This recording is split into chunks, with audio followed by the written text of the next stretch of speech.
Salut mes amours, j'espère que vous allez bien parce que nous, la période Coq TV, on est bien par la grâce de Dieu, sauf la famille. Toye tozo kako partager ou tozo mona na mboka na biso ezo leka ezo sala biso mawa, mais nous on est tellement impuissante, on est faible devant makambo nyons tout. Toye bité bateau baza censé sunga bateau baza censé ba pesa biso espoir, mais tozo mona kaka espoir ngo ezo ko s'envoler tellement mais to lubanini. Toko sala nini, toko loba nini, biso batu pamba, biso peuple tozanga défense, biso peuple tozanga makasi. Mais c'est tellement triste. Ako bango moko babandi koloba. Biso toko loba, eloko ni toko loba. Christian Lusakwenu a montré les doigts à qui? Toko landangwawa. Donc, frère Nebiso, Christian Lusakwenu a montré les doigts à beaucoup de monde. Biso to koloba na biso te po loba te ki o biso to yaki koloba. To kepe kuna to tangi kuna to mona kuna. Vienne na biso mozito a lobi à la guerre comme à la guerre. Rien ekoleka. Donc rien, donc ça va rien faire, rien ça va se passer. Ba accord na bino besoin ki soki ya lowa et soki ya nini Washington bokei pa ya Trump et lelo bota la kuna Trump comme ko se moquer na bino. Il parle de qui? Na ebité. Bino bobo sa l'analyse, bokende bo vérifier. Trump azo ko se moquer na nani? To tchaki angwawa. Pas plus tard qu'avant hier to tchaki awa. Ndenge papu nani, papu Trump, azoko se pavane kuna, ya kotalisa, comme quoi que, batu bakei, bazo kabele, ba minere, ba nini, akena ba minere na bino, wapi, papu asaluba ki amu. Mais avant bisoto ya poto suki, sa po ba makambo a politique, toza na okutu mulaite, to landana otoyoka, Christian Lusakwenu, quand j'ai écouté cette vidéo de Christian Lusakwenu, je me suis dit, il va être arrêté. Il va être arrêté. Bientôt, on va fermer Top Congo. On écoute. À ouvrir à responsabilité, il y a l'armée. L'armée, le chef d'état-major de l'armée. La politique de défense, c'est le ministre de la Défense. Et au-dessus de tout ça, il y a le commandant suprême qui est le président de la République. Donc, les responsables sont désignés. Mais oui. Qui doit répondre? Qui doit être Les responsables sont désignés. Je l'ai dit. Tu m'écoutes pas? Je l'ai dit, les responsables sont désignés. Et je les ai cités. Chef d'état-major, ministre de la Défense pour la politique et président de la République comme commandant suprême. Mais en tant qu'État, que faisons-nous?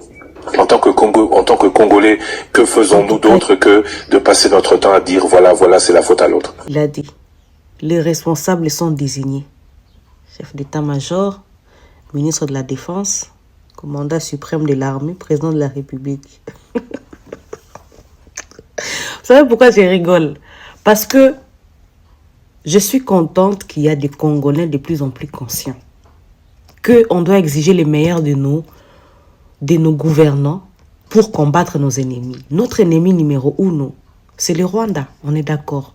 Kagame nous a assez déstabilisés pendant plus de 30 ans. Et c'est l'ennemi à abattre. Second lieu, Nanga et compagnie. Et tous ces manœuvres M23 et tout le reste. Il faut les abattre. Ennemi numéro 3, ennemi à ne pas du tout laisser partir, c'est les gouvernants. L'État congolais, M. Félix-Antoine Tshisekedi et ces gens. Le problème, c'est que ces gens sont complices de tout ça. Ils sont complices comment? Dans l'inaction, mauvaise gestion, incompétence, détournement et distraction de la population. Maintenant, l'ennemi ne peut pas entrer chez toi si quelqu'un de l'intérieur ne les laisse pas entrer. Donc, commençons en bas à combattre ceux de l'intérieur. Désignons ceux qui sont capables, qui ont l'amour du pays pour combattre nos vrais ennemis que j'ai cités en premier lieu et en deuxième lieu. Personne instruite, personne avertie comprendra. Bienvenue aux gens de l'UDPS qui vont venir insulter en commentaire. La famille, mes amours, la communauté, bandeko yabiso, makambo iso qui tellement mabe makasi. toyoki wana Christian Lusakwenu a dénoncé, a montré des doigts sur les gens. Ser na biso pe wana wa yeli biso info ango ya Christian Lusakwenu, pardon.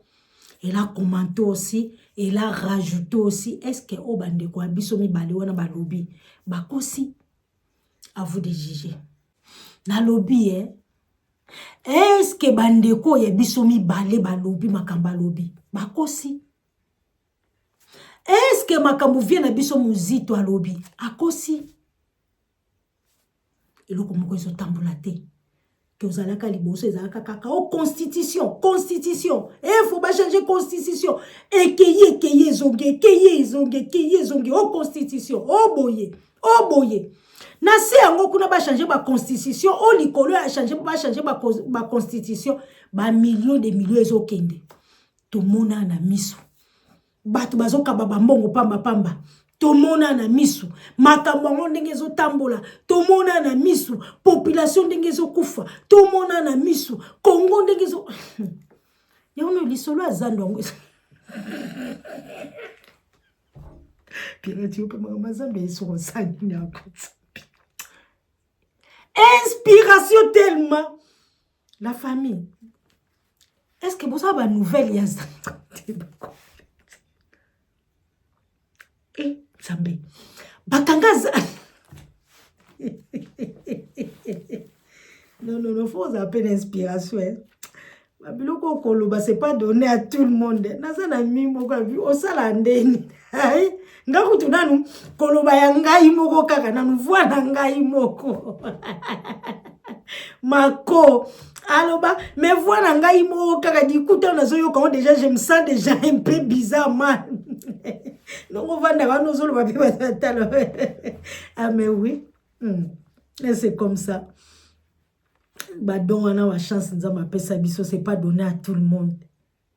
Et puis, toujours l'inspiration. Il faut une inspiration. Si vous avez une inspiration, ok, nous simba, bisimba, simande, baninga, bazo, simba. O, tende, baninga, te pardon, bolimbisa. Ok, nous simba bisimba simande bande kona biso mususu bazo simba po ba o wana bazo ke simba bisimba simba ba koza la jamais baninga la ngai ba o bazo ke ndeko lukaka o ba sokola bango e pa ba mama soki bananye pa ba tata soki bananye bana non nous on a l'aura, nous on a la chance za makila. Ah oui, faut que le bapo so lobi te soko wangani yango même atanzamba akopamba akosilika pardon. Na lobby ba biso ba mususu soto wangani ba oto zanango nzamba kosilika parce que Dieu m'a fait tellement grâce, Dieu me bénit à chaque fois. J'ai l'aura, j'ai la chance, j'ai tout. J'ai tout. J'ai une famille aimante. J'ai des enfants. J'ai des amis. Je suis comblée dans ma vie. Voilà, c'est de ça qu'il s'agit. Nous soignons à grâce. Ce n'est pas donné à tout le monde. Il y a un peu yaka. Toko se permettre de yako finga. Poto luka babone batala biso toke nango wapi. Toza na besoin babone batala biso ba soutenir biso na makambo tozo yako loba malamu. Mais jamais to yako finga po ba eba ke kuna pe ba finga ka ba kene batala poto luka bango po ba nani YouTuber futa biso. Oh non. On est venu sur les réseaux sociaux, c'est YouTube. Non, pas pour l'argent.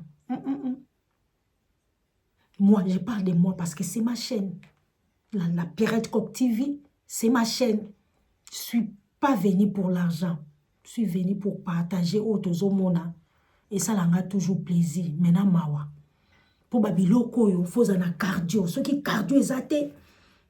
Ou koko talou, ou péter ma plan au craquer. Maintenant, au biso tozo ya tozo partager. Comme ça, l'ingako tala yo moko péter ma plan ou au craquer. Ah, ovandino anata nanga ser na biso wane alobar na épé bien. Parce que to ça na biso concurrence na mutute. Na Pierrette Coq TV nga na ça na concurrence na mutute. Na kaka na partager aka na babono yanga. Abonnement. Tout autant ya ko rester au milieu du village, on a devise, il y a Pierrette Coq TV. Mais c'est triste.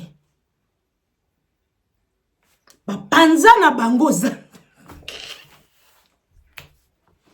fait combien des années maintenant Zando na bana bamano tongango.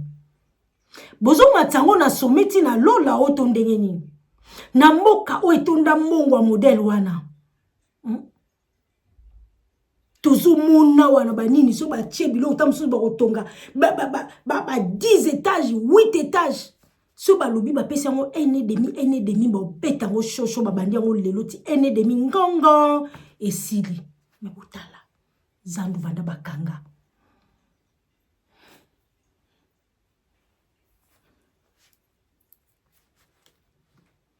siko ekende zonga bato bazokufa ekende zonga o balkanisation ekende zonga o boye ekende zonga o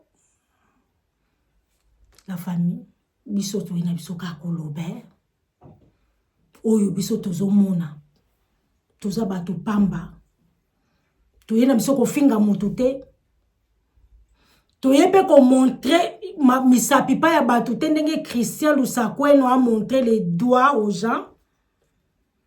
Teka ko rapporter au bango balobi le biso pe to sali analyse. Mais c'est tellement triste.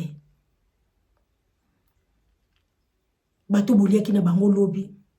Bato bozaki na bango même moral lobi, bato bolobaki même langage lobi. Non. No comments.